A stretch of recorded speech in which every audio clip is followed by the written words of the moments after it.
একটা মেয়ে যদি চায় যে আমি আমার ইজ্জত ধরে রাখবো, কোনো ছেলের ক্ষমতা নাই সেই ইজ্জত নষ্ট করে। এটাই সত্য কথা। আমার স্ত্রী এই কথাটা খুব জোরালোভাবে আমাকে বলে, আমি যখন রাস্তায় হাঁটবো, আমি যদি চাই তাহলে কোনো ছেলে আমার কাছে ঘেঁষতে পারবে না, আমি সুযোগ দিলে তখন ঘেঁষতে পারবে। একটা মেয়ে যদি চায় যে একটা ছেলে আমার সাথে ইটিস পিটিস করুক, সে ছেলে করবেই করবে। একটা মেয়ে যদি চায় যে একটা ছেলে আমার পর্যন্ত আসতে পারবে না, আমি আমার ব্যক্তিত্ব গায়রত বজায় রাখবো, আমি ডিস্টেন্স মেনটেন করবো, আমি কোনো সুযোগ দিব না, ছেলে সুযোগ পাবে না কখনো। এত সহজ না। সর্বোচ্চ তখন কি করতে পারে, ধরে 10 জন মিলে ধরে ওকে জোর করে তার সাথে কিছু করতে পারে। ওরকম কিছু করলে তো আল্লাহর গজব নেমে আসবে। ওই যে সারা আলাইহিস সালামকে তুলে নিয়ে গিয়েছিলেন একটা বাচ্চা, মনে নেই আপনাদের? সারা আলাইহিস সালামকে একটা বাচ্চা এরকম উঠাই নিয়ে আসছে। আর সারা আলাইহিস সালাম সবচেয়ে সুন্দরী মেয়েদের একজন ছিলেন পৃথিবীর ইতিহাসে, ইব্রাহিম আলাইহিস সালামের স্ত্রী। তখন তিনি হাত বাড়াচ্ছে তার দিকে ধরার জন্য, আর সারা আলাইহিস সালাম তখন বলছে, দাঁড়ান, আমাকে 2 রাকাত নামাজ পড়তে দেন। 2 রাকাত নামাজ পড়ে তিনি আল্লাহর কাছে হাত তুলে বলে, আল্লাহ তুমি জানো আমি আমার সতীত্ব, আমার ইজ্জত, আমার সম্মান আমার স্বামী ছাড়া আর কারোর সামনে কখনো প্রদর্শন করি নাই। আজকে এই জালেমের হাত থেকে আল্লাহ তুমি আমাকে বাঁচাও। ওইদিকে ইব্রাহিম আলাইহিস সালামও নামাজে দাঁড়িয়ে গেছেন। ওই জালেম বাদশা যখনই হাত বাড়ায়, হাত অবশ হয়ে যায়, মাথা ঘুরে পড়ে যায়। 3বার 4বার চেষ্টা করেছে, তারপর পারে নাই। শেষে বলেছে, তোমরা আমার কাছে কাকে নিয়ে আসছো, নিয়ে যাও এটা আমার সামনে থেকে। পরে উল্টা হাজারা আলাইহিস সালামকে হাদিয়া সহ দিয়ে পাঠিয়ে দিয়েছে।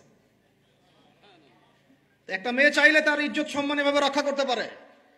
তোমরা জেনায় ছেলেরা লিপ্ত করেছে কারণ তোমরা চেয়েছো বলেই করতে পারছো। তুমি ফিতনা না ছড়াতা, তুমি বেহায়ের মতো বাইরে বের না হতা, তুমি তোমার চুল খোলা না রাখতা, তুমি তোমার পোশাক ঠিক রাখতা, তোমার কথা ঠিক রাখতা, তোমার কথার মধ্যে শক্তি রাখতা, মিষ্টি মিষ্টি প্রলোভন দিতা না, বাইকের পিছনে বসতা না, চটপটে ফুচকা খাইতা না, এখানে ওখানে আড্ডা মারতা না, কোনো ছেলে তোমার কাছে আসতে পারতো না। তোমরা এই কাজ করেছো, ছেলে আসতে পেরেছে। আপনারা তো কিছু হইলে ছেলেদেরকেই দোষ দেন। ছেলেরা তো এমনি আকর্ষিত হবেই। আমি একজন ছেলে হিসেবে বলতেছি এটা না তো বিষয়টা। একটা ছেলের ফিতরত এটা, যে তার কাছে সবচেয়ে সুন্দর মনে হবে একটা মেয়েকে। এটা একটা ছেলের ফিতরত, স্বভাব ধর্ম, এটা চুম্বকের মতো আকর্ষণ করবে।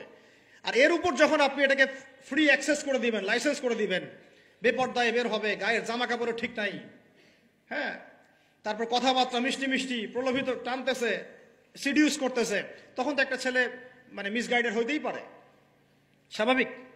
ছেলেরও দোষ আছে, কিন্তু অবশ্যই এখানে মেয়েরও দোষ আছে।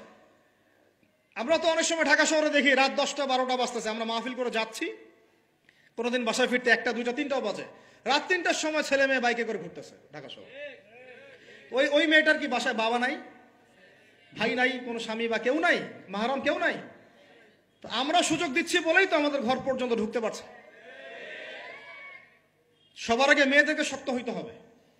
আর মেয়ের বাবা যারা, আমি তো নিজেও মেয়ের বাবা, আমরা বাচ্চাদের সাথে সময় কাটাই আর ভাবি যা কি যে হবে ভবিষ্যতে আল্লাহ ভালো জানেন। কিভাবে মেয়েকে মানুষ করব, কিভাবে সতীত্ব রক্ষা করবে আমাদের মেয়েরা। যা চলতেছে অনেক মাদ্রাসার মেয়ে পর্যন্ত নষ্ট হয়ে গেছে। আপনারা জানেন না তো, আমরা জানি কথা। মাদ্রাসায় পড়ুয়া বহু মেয়ে নষ্ট হয়ে গেছে। যতদিন পর্যন্ত এদের হাতে মোবাইল ফোন ছিল না, ইজ্জত ঠিক ছিল। মোবাইল ফোনটা যখনই ঢুকেছে, ইজ্জত নষ্ট হয়ে গেছে বহু মেয়ের। আমি এরকম জানি, বলতে চাচ্ছি না।